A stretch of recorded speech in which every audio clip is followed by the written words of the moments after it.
to start this review off by asking you guys a question, and that is on a scale of 1 to 10, with 1 being I don't give two shits about this pay-per-view, and 10 being I can't wait for this pay-per-view. Please give it to me this Sunday, WWE. How hyped are you for this year's SummerSlam? Please give me a number in the comment section below between 1 and 10 based on the scale I've given you as to how hyped you are for this year's SummerSlam, because right now, I'm not that hyped. I'm about a 5 or a 6 right now, and I can't complain about the card. We've got some pretty good mid-card matches in there, and we've got some pretty good big main event matches in there. So the card looks pretty good, but maybe it's just because I've been watching Smackdown and I haven't really been watching the A show Raw where most of this good stuff is going on. Maybe it's because of that I'm not too hyped up for the show. But anyway, give me your thoughts on this edition of Smackdown as well. I'll be giving you my predictions on SummerSlam next week on the Go Home Show review, as generally not much happens on Smackdown in the Go Home Show review. But anyway, let's get on to this Smackdown review right now. So we open up the show with a match. That's right, guys, a match. Not your typical Smackdown promo segment,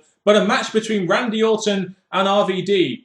And after the good stuff they did last week and some of the good chemistry they showed in the ring in that Triple Threat #1 contendership match, which Christian ended up going on and winning, I really thought they may save this match for a pay-per-view or maybe develop some kind of program between these two, because they had some pretty damn good chemistry in the ring, and instead it opens the B show in a kind of random, pointless match. And to me, that's a little bit disappointing, as I really felt you could have done something here with these two, especially considering that they're both kind of directionless right now, which is a bit silly considering RVD has only just returned and Randy Orton has money in the bank. So you'd think WWE want to do something with these two. Maybe they still will, but this just kind of felt really random and pointless, and even though the match was pretty decent and it was quite competitive as we kind of expect between these two superstars, I guess you could call them, Randy Orton wins, and I just, instead of thinking, wow, this was a great match, I kind of just felt, nah, do you know what I mean? And I found it interesting in this match, as you can see, that sometimes it's the small things that matter. You've got Randy Orton, they're kind of teasing these new nuances with him, and maybe a slow heel turn. I think down the line he'll cash in his money in the bank, and he will turn heel on the Raw brand, I feel. So teasing these little nuances with his heel turn, like a bit more aggression and some of his facial expressions and his frustration, that's kind of a nice slow way of kind of teasing this heel turn and getting people ready for this heel turn as well. But this segment just, to me, just kind of felt pointless and random and just, considering what it really should have been, in my opinion. So we had this Miz TV segment involving The Miz himself, of course, and Biggie Langston and AJ Lee. So the segment kind of shifts straight away to AJ Lee doing all the talking, and I kind of tuned out a little bit. I was kind of like, bye-bye segment, see you another time, I don't care about you anymore. And even though Dolph Ziggler kind of perked my interest a little bit, I was kind of thinking to myself as he was talking, it's kind of like the Schleg Daddy said in his Raw review. Once again, Dolph Ziggler is being involved with women, and he's kind of getting overshadowed by women, and it's not exactly the best way to turn a guy face, to have him be overshadowed by divas, when really he should be showcasing himself on his own.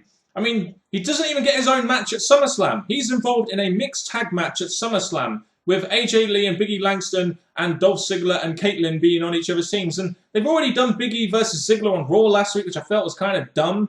And they've already done AJ Lee versus Caitlyn many, many times right now. So the mixed tag match does make sense. But once again, Ziggler is stuck in something that he really, really shouldn't be in if he wants to try and make himself stand out. It kind of reminds me of the Snooki match at WrestleMania, where there was no way he was ever going to stand out. And also, just because Miz is the host of SummerSlam, does that mean he can make matches? Last time I heard, that really wasn't the case. That was the case of a general manager or a COO, for example. You know, when the Fandango character was first introduced, I was really on board with the character. I really felt this character really hit a niche in something different in WWE. But over time, he got that injury, and WWE really kind of gone off ball with him right now. So I'm really not caring all that much for Fandango right now. And I sure as fuck don't care about Kofi fucking Kingston, who's been in mid-card tag team hell for 5 or 6 years now and is never going to move up the damn card.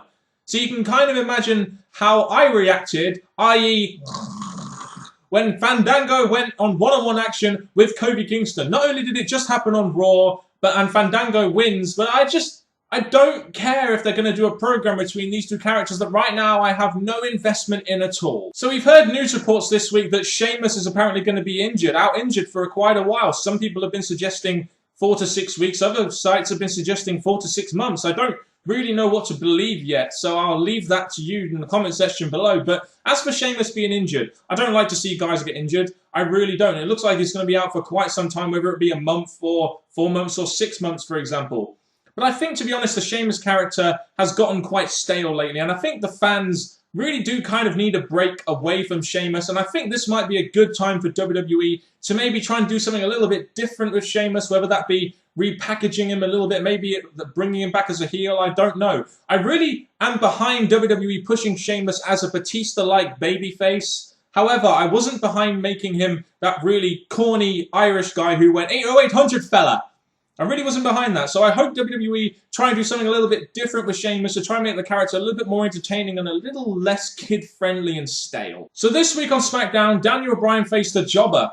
That Jobber's name may be Wade Barrett, but in my opinion, the Jobber is a perfect name for Wade Barrett right now because he has no relevancy or no real purpose in WWE right now other than to job to talent higher up the card than him. It's a real shame that WWE took Wade Barrett, who, even though I may be a little bit biased towards British, let's face it, had some kind of main event potential for WWE and has essentially, ever since his return, made him into a jobber down the card who may as well just go back to NXT right now. It is a real shame, in my opinion, that the Wade Barrett character has been so irrelevant lately because of WWE, and they only have themselves to blame. Anyway, I'm going to shift the focus now to Daniel Bryan. This match was about over a beard or some shaving segment that happened on Raw, which I really don't care about, and I don't really want to comment about either, because every time I seem to comment about Daniel Bryan in any kind of way, whether it be positive or whether it be negative, I always seem to get a load of dislikes from you guys, so I'm not commenting on this week. I am not getting involved, IWC. I'm going to save my opinions on the Daniel Bryan versus John Cena match for the SummerSlam preview, which I'll introduce into my Smackdown review next week. But I will say this about Daniel Bryan.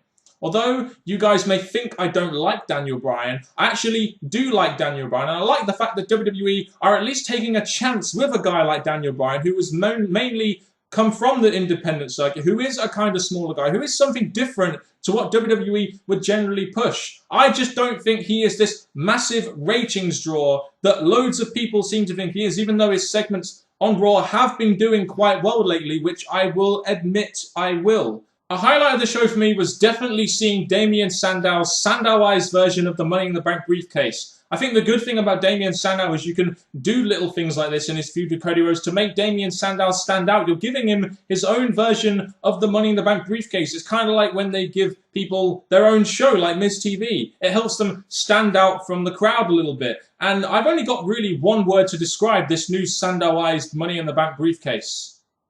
Awesome. So we had Kane versus the 3MB Job Squad, which of course Kane wins. But the more interesting aspect of this segment was Bray Wyatt's promo on the Titantron when Kane beat the 3MB Job Squad. I think Bray Wyatt's mic work, as I've talked about in my previous NXT reviews, is incredibly unique. I love the tone that he puts. I love the way he talks to the camera. I liked how he was talking about how he wanted this Ring of Fire match, which I'll talk about in a minute, and how he's already dead. The kind of stuff he talks about, it kind of really engages me as a viewer into what he is saying. It really does. It engages me. The character has a presence, which is an important thing a character needs to have. As for Bray Wyatt versus Kane in this Ring of Fire match, when there's fire outside the ring, but it's still pinfall and submission, this is another example, just like this Damien Sandow and Cody Rhodes match, of another good mid-card match that I am quite looking forward to at SummerSlam. Seeing Bray Wyatt and Kane in this kind of like Inferno-style PG sort of version of an Inferno-style match. This should be damn good in my opinion. Really looking forward to this. I don't understand on SmackDown why we had to see the full CM Punk versus Curtis Axel match from Raw. I really don't, especially when the important part of the segment was the post-match between CM Punk and Brock Lesnar and Paul Heyman. And, you know, I don't know why they didn't just show that. It would have saved a lot of time that they could give to other segments that possibly could have needed more time, in my opinion. I want to quickly talk about Curtis Axel, though. What the fuck is going on with him right now? I mean, you brought him in as a Paul Heyman guy. You had him technically beat guys like Triple H and John Cena on multiple occasions. Technically, he did beat them. And then he won the Intercontinental Championship. And now he's not really doing that much. I mean, WWE really pushed this guy at the start. And now it just seems like they don't really give too much of a shit about him right now. He doesn't have a match going into SummerSlam. He doesn't have a feud. He's mainly being there as a placeholder to further along this CM Punk, Brock Lesnar, and Paul Heyman storyline. It's just like, what are they doing with this guy now? I really don't know, and it's a real disappointing thing, in my opinion, that WWE pushed this guy to the moon, and then they just kind of drop off. It seems to happen with a lot of people that WWE kind of want to really push down our throats at the start and then don't really continue it. Look at guys like Fandango, etc. Guys that just kind of fell off the wagon. Barrett and people like that. It just disappoints me when WWE do this. As for the Brock Lesnar interview, I thought this was a quite interesting aspect of SmackDown. Brock Lesnar actually appeared on SmackDown. Yes, it was in a backstage pre-taped interview segment, but what he was saying was pretty good. Obviously, he was reading off cue cards because there's no way he could have come up with this kind of stuff himself. I like the aspect of this interview in that he tried to make it not about CM Punk and Paul Heyman. He tried to make it a personal thing between him and CM Punk, talking about his size and how he calls himself the best in the world when really Brock Lesnar has done so many more things than CM Punk and he is the best in the world. And I just like the fact that over the last couple of weeks we've been seeing a lot of Punk and Heyman and not enough Brock Lesnar. We're finally seeing a little bit of Brock Lesnar. We're finally seeing a little bit of confrontation between Brock Lesnar and CM Punk and the personal stuff between them two, rather than the personal issues between CM Punk and Paul Heyman, which seem to have been dominating this feud so far because Brock Lesnar can't be on TV for that many dates because of his contract. And then we get to our main event, which is Christian versus Del Rio. Let me just check the SummerSlam card for 1 minute. Yeah, they have a World Heavyweight Championship match at SummerSlam, Christian versus Del Rio. So why are they giving a SummerSlam match away on free TV? I really don't understand why WWE do that sometimes. It's like, we've seen it once already in a pretty decent match between these two. So does that how is that supposed to incentivize us to buy the pay-per-view when we've already seen it on free TV? It's something that TNA do quite a lot, and I give them a lot of slack for it. So I'm going to do exactly the same for WWE here. Giving away a SummerSlam match on free TV. A bit dumb in my opinion. But on the other hand, if I turn the pedestal the other way, I think Christian still needed a strong win to back him up as to why he's in the #1 contendership spot, because he came back as kind of a mid-carder, lost a load of matches, and now he's on a bit of a roll. And I know he's already beaten Del Rio technically, and he got another roll-up win here. So I guess this was done really to try and make Christian look strong and to make Christian look like he could beat Del Rio. So on the one hand, I was like, why are they giving this away on free TV? On the other hand, I was like, well, they're trying to make Christian look a little bit more legit. As I did say last week that I didn't really feel that Christian was a legit contender. So they're at least addressing my little niggles there, for example. So this match was pretty decent.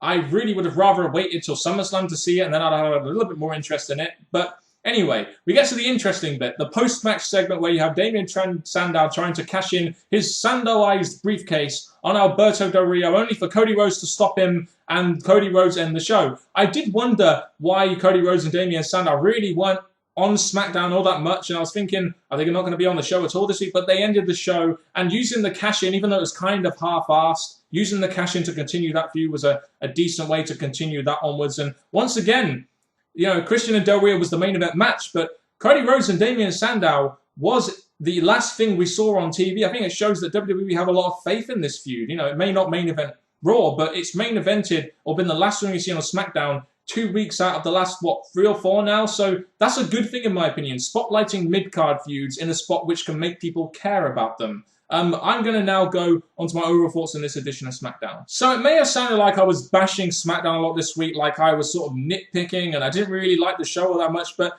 overall I thought this was a decent show. I really did. It's just there are certain things about the WWE product that kind of annoy me. I mean, there were some decent matches on this show, don't get me wrong. You know, the match between Christian and Del Rio, it's a pretty good main event match. You know, RVD and Orton was a pretty decent match, but it takes a little bit more than wrestling to get me interested in a show. You know, I care about things like characters, which NXT is full of, in my opinion. I care about storylines. You know, do the segments accomplish what they need to? And there isn't too much of that on SmackDown, in my opinion. You don't get too much really good, interesting storyline advancement, apart from maybe the Cody Rhodes Sandow stuff and the Wyatt family stuff. And I would like a little bit more of that on SmackDown rather than being on Raw. It just feels like WWE are very top-heavy when it comes to Raw and really don't give SmackDown all that much other than the maybe 1 or 2 good wrestling matches on the show.